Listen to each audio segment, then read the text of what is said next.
جو آپ کا سوال ہے اس کو اسلامی نقطہ نظر سے یا حدیث کے علم سے تو شاید اس کا اتنا جامع جواب نہ دے سکوں، لیکن یہاں پہ بات دو پہلوؤں پہ ہوئی ہے۔ ایک ہے کہ ایسی عورت سے شادی کریں کہ جو زیادہ بچے پیدا کرے، اور ساتھ میں یہ بھی ہے کہ جی نبی پاک صلی اللہ علیہ وسلم نے فرمایا کہ میں آخرت میں اپنی امت کی کثرت پہ فخر کروں گا دیگر امتوں پہ۔ اچھا، اگر ہم ان دونوں پہلوؤں کو ایک سمجھ کے بات کریں گے تو پھر شاید کوئی کنفیوژن پیدا ہوگی۔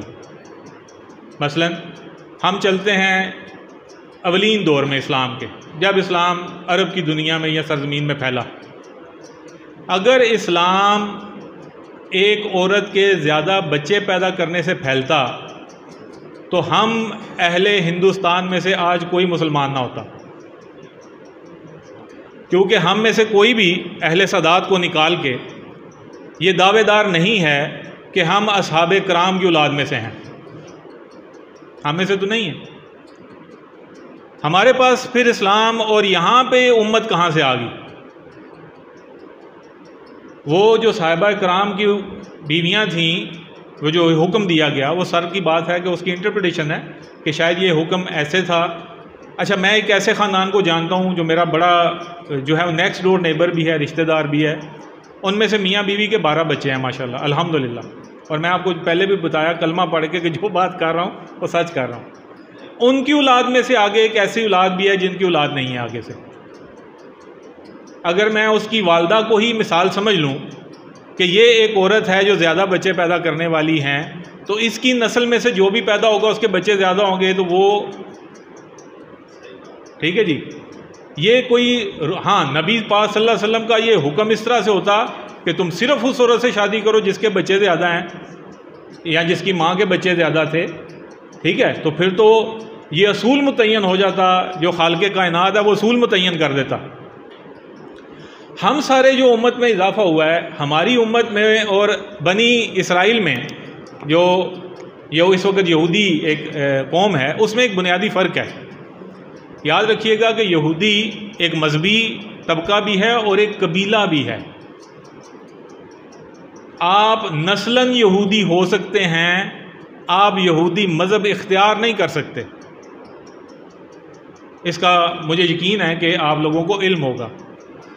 دنیا کی آبادی اس وقت 8 ارب سے زیادہ ہے، اور یہودیوں کی کل آبادی جو ہے وہ 1.25 کروڑ کے لگ بھگ ہے، وہ 1.5 کروڑ بھی نہیں ہے شاید۔ اور ہمارے صرف ایک ڈسٹرکٹ لاہور کی آبادی جو ہے وہ 2 کروڑ سے زیادہ ہے۔ پوری دنیا میں یہودی کتنے ہیں جی؟ وہ جتنے لوری ہیں اسے بھی کٹ ہیں۔ اور ابھی ہمیں پوری دنیا میں جو مسئلے مسائل ہوتے ہیں، ہم بات کہاں سے شروع کرتے ہیں؟ یہ یہود و نصارہ کی سازش، ایسے ہی ہے نا جی۔ وہ نسلاً یہودی ہیں۔ اگر وہ یہودی کہیں نا کہ جی ہمارا امت تب بڑھے گی جب ہماری بیویاں زیادہ بچے پیدا کریں گی، ان کی بات سمجھ آتی ہے۔ ہم 1.25 ارب 1.5 ارب ہیں۔ ہم اپنی تبلیغ سے، جو آپ سارے علماء کرام کرتے ہیں، آپ نبیوں کے علم کے وارث ہیں، برصغیر پاک و ہند میں جو مذہب اسلام ہے وہ تبلیغ سے آیا ہے، ٹھیک ہے ایاں شورش تاتار کے افسانے سے، پاسباں مل گئے کعبے کو صنم خانے سے۔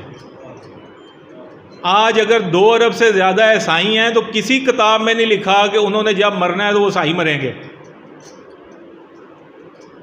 جو اس کے بعد عیسائیوں کی اور یہودیوں کی اور سکھوں کی اور ہندوؤں کی نسلیں آئیں گی، وہ ساری اسی میں مریں گی، وہ مسلمان نہیں ہو سکتی۔ تو امت کو بڑھانے کا جو ذمہ ہے وہ ہمارے ذمہ یہ ہے کہ ہم نے اپنے عمل سے اس کی تبلیغ کرنی ہے۔ وہ مجھے یاد پڑتا ہے کہ اور یہ ایک حدیث ہے، حدیث کے جیسے ابھی کہ آپ جو ہے آپ میں سے ہر ایک جو ہے وہ رائی ہے، اس کی رعیت کا پوچھا جائے گا۔ آپ اپنی اولاد کے حقوق ادا کر سکتے ہیں۔ آپ کو اگر یہ حکم ہے کہ بچہ جب بلوغت میں آ جاتا ہے اس کا بستر، اس کا کمرہ، اس کا رہن سہن علیحدہ کرو، دے سکتے ہو، بسم اللہ۔ میں تو پہلے کہا کہ اگر آپ اپنے بچوں کے، اپنی بیوی کی صحت کو مد نظر رکھتے ہوئے حقوق ادا کر سکتے ہیں، پاپولیشن ویلفیئر ڈپارٹمنٹ کو اس پہ کوئی اعتراض نہیں، ٹھیک ہے۔ لیکن اس کی اگر آپ کے بیک آف دی مائنڈ میں یہ ہے کہ جی ہم نے کثرت امت کا فریضہ ادا کرنا ہے، اس کے اور بھی طریقے ہیں۔ وہ مجھے یاد ہے ایک جگہ پہ کسی سے بات ہو رہی تھی، تو وہاں پہ کچھ دیگر مذاہب کے علماء کرام بھی تھے، تو وہاں پہ ایک سکھ جو ہے وہ کسی گردوارے کے انچارج بھی تھے، تو انہوں نے بھی یہی وضاحت، انہوں نے کہا کہ یار تسی سانو تبلیغ کر لو، اپنی بڑھیاں دی مت کیوں مار دے ہو، ٹھیک ہے جی۔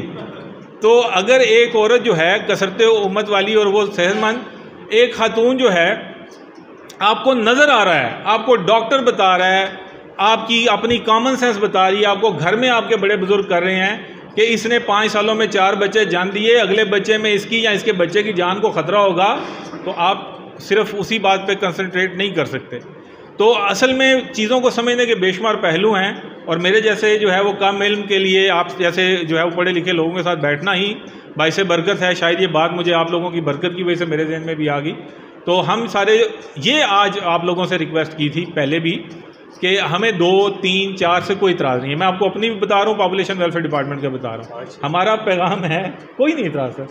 اگر جیسے مولانا صاحب فرما رہے ہیں ابھی ایک انہوں نے اگزامپل دی، وہ 40 لوگ ہیں، دیکھیں جی اگر وہ عالم صاحب جو ہیں وہ 40 بچے جو منیمم ان کی 39 تو منیمم بن گئے نا، 19 بیٹے ہیں، انہوں نے کہا کہ اس سے زیادہ بیٹیاں، چلو ہم فرض کر لیتے ہیں 20 بیٹیاں، 39 تو ہو گئے نا۔ اگر وہ عالم صاحب یہ سمجھتے ہیں کہ میں اپنے ہر بچوں کو جتنا ان کا حق بنتا تھا توجہ کا وہ میں نے دے دی، جو ان کا حق بنتا تھا تعلیم کا میں نے دے دیا، جو ان کا وراثت پہ بغیر کسی ظلم کے حصہ بنتا تھا وہ میں نے دے دیا، ان میں سے ڈاکٹر بنے، عالم بنے، جو بھی بنے، تو میرے لیے تو ایسی کثرت امت بڑی زبردست ہے، مجھے تو کوئی مسئلہ نہیں۔ مجھے مسئلہ وہاں پہ آئے گا کہ جہاں پہ اس کی استطاعت 2 بچوں پہ توجہ دینے کی اور اس نے 5 بچے پیدا کر لیے، ان میں سے کوئی نشئی، کوئی ڈاکو، کوئی راہزن بن جائے، مجھے وہاں پہ اسے سمجھانے کی ضرورت ہے، میں اس کو زبردستی منع نہیں کر سکتا، نہ میرے پاس اختیار ہے۔ ہاں if I am the government of China اور اس نے مجھے اختیار دیا ہوتا کہ آپ 1 سے زیادہ بچے جو پیدا کرتا ہوں چونکہ اندر سڑ دے ہو، تو پھر میں آپ لوگوں سے بات کرتا، یہ اسلامی جمہوریہ پاکستان ہے، اس میں ایسی کوئی بات نہیں ہے، لیکن ہمیں اللہ نے ایک عقل سلیم دی ہے، ٹھیک ہے، اس نے مجھے کئی معاملات بتا کے، دنیا اور آخرت کے سارے معاملات مجھے بتا کے اس نے اینڈ پہ مجھے آزاد چھوڑ دیا، جا جو دل کرتے کر۔ اللہ چاہتا، خالق کائنات ہے نا جی، ہر چیز پہ قادر مطلق ہے، تو جناب ہمارے دماغ میں ایسا سسٹم لگا دیتا کہ فجر کی جب پہلی اذان دی جائے گی کوئی بندہ سو نہیں سکتا، جب حی علی الفلاح کی صدا بلند ہوگی تو کوئی بندہ اپنے گھر پہ چارپائی پہ بیٹھ نہیں سکتا، اس کے قدم خود بخود مسجد کی طرف چل پڑیں گے، ٹھیک ہے، جو جھوٹ بولے گا اس کی زبان کاٹ دوں گا، جو چوری کرے گا اس کا ہاتھ خود کٹ جائے گا۔ اللہ کے لیے ایسا نظام تشکیل دینا ناممکن تھا، نعوذ باللہ، یہ ممکن تھا، مجھے اس نے بتایا اس لیے کہ تاکہ مجھ سے بعد میں سوال کرنا ہے۔ آپ کو اس نے آپ کے فرائض بھی بتا دیے، بچوں کے حقوق بھی بتا دیے، بیوی کے حقوق بھی بتا دیے، ساتھ یہ بھی پسندیدگی بتا دی کہ جناب یہ سارے معاملات پسندیدگی کے ہیں، فیصلہ آپ کا۔ حلال چیزوں میں سب سے ناپسند چیز کون سی ہے؟ طلاق۔ کیا مسلمان طلاق نہیں دیتے؟ کیوں دیتے ہیں آپ؟ اللہ کو بڑی ناپسند ہے۔ او بھائی کچھ معاملات میں اختیار دیا نا آپ کو، ٹھیک ہے جی، اور ایسے ایسے طلاق میں موضوع ہیں کہ جو آپ لوگوں نے حدیث میں اور شریعت میں اور فقہ میں پڑھے بھی ہیں، ابھی علامہ صاحب بھی فرما رہے تھے کہ طلاق کے مسئلے کے لیے گئے ہیں، ناپسند، اللہ کہتا ہے، اللہ کا رسول کہتا ہے مجھے ناپسند ہے، کیوں کرتے ہو؟ منع نہیں کیا، یہ پسندیدگی کا اظہار کیا نا کہ کر لو، حکم نہیں دیا۔ میری بیوی 2 بچوں کے بعد اس کے سیزیرین، اس کے آپریشن کے ذریعے بچے ہوئے ہیں، اس کو بلڈ کا پرابلم ہے، مجھے پتا ہے تیسرے بچے کی طرف اگر ہم گئے یا چوتھے کی طرف گئے یا 5ویں کی طرف گئے، ٹھیک ہے جی، میں ایک مثال دے رہا ہوں، تو اس کی جان جائے گی میرے بچے کے جو پہلے 3 گھر میں آپ کے موجود ہیں، انہاں دی کوئی بھی جڑی تسی پاکیزہ تو پاکیزہ عورت لے وہ انہاں دی ماں نہیں آؤ، ٹھیک ہے، تو آپ کو سچویشنز بتا کے آپ کے فیصلے کے لیے آپ کو اختیار دیا گیا ہے، برائے مہربانی اس اختیار کو اللہ اور اللہ کے رسول کے حکم کے مطابق استعمال کرنا سیکھیں، اپنی ذمہ داریاں ادا کریں۔ میں ایک دفعہ پھر حافظ عرفان صاحب کا، ظہیر کا، پاپولیشن ویلفیئر ڈپارٹمنٹ کی ٹیم کا، ہمارے جو کالج کے منتظمین ہیں ان کا، تمام علماء کرام کا، ملک صاحب، علامہ صاحب آپ کا، سر آپ کا، جو یہاں پہ موجود ابھی نہیں ہیں ان کا، اور میں آپ تمام علماء کرام کا، اور جو ہمارے ساتھ یہاں پہ کچھ طلباء ہیں، آپ سب کا تہہ دل سے مشکور ہوں کہ آپ تشریف لائے اور آپ نے ہماری اتنی زیادہ باتیں سنی، جزاک اللہ جی۔